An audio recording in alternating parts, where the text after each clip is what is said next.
રામ રામ ભાઈઓ, જો આપણે ખેતર બાવડા કાઢ્યા હતી. આપણે આ રાખ્યા એ વિડીયો યુટ્યુબમાં લગભગ નથી નાખ્યો. આમાં બાવડાની કીણ બીણ આંકીને લોડરથી લેવલ કરી આ ઠેબો પછી આ રાખ્યા હતા. જો અત્યારે રોટાવેટર રાખી અને આપણે પરવારી ગયા. અહીં મોટો બતાવો એવો નથી, કેમ કે આજે તૂડવાળા બધા લુગડા કપડાં થઈ ગયા છે.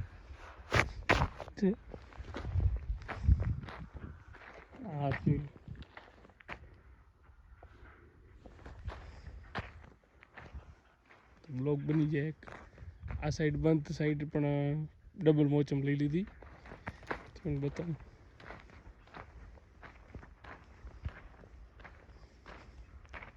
જો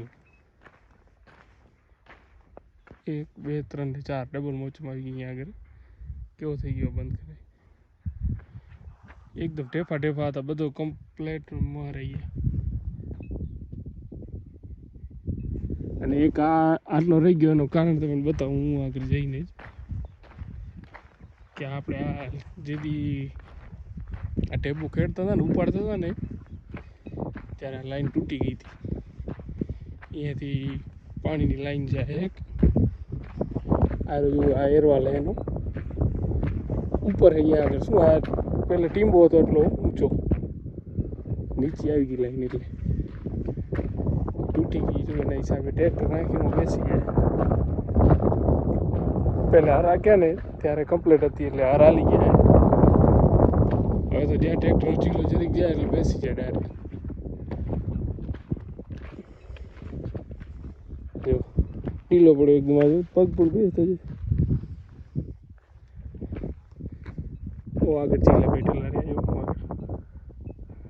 જોઈ લો, બાકી બધે કમ્પ્લીટ રોટાવેટર લાગી ગયું. કેવું બની ગયું ખેતર.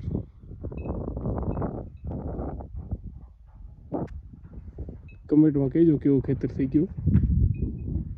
પહેલાં બાવડા ઊભા હતા, આ સાઈડમાં બાવડા બધા નાખી દીધા. બાવડા ઊભા હતા ત્યારે જીસીબીનો પહેલો બ્લોગ નાખ્યો હતો.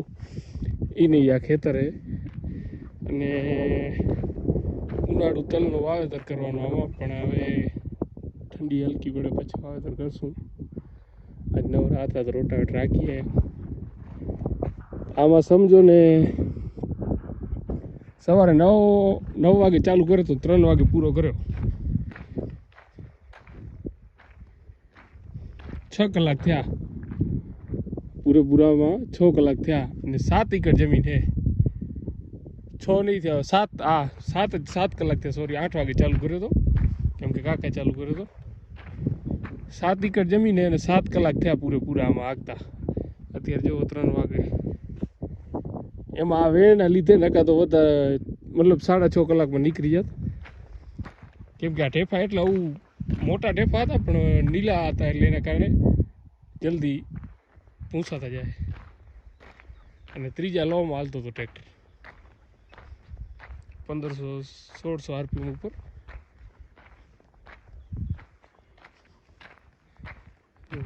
આ આપણો શક્તિમાનનો રોટાવેટર ટ્રેક્ટર પ્રમાણે નૂકો છે. 5.5 ફૂટનો. ખબર નથી પડતી ત્રીજા લોમાં કાયો કા તોડે જાય ટ્રેક્ટર.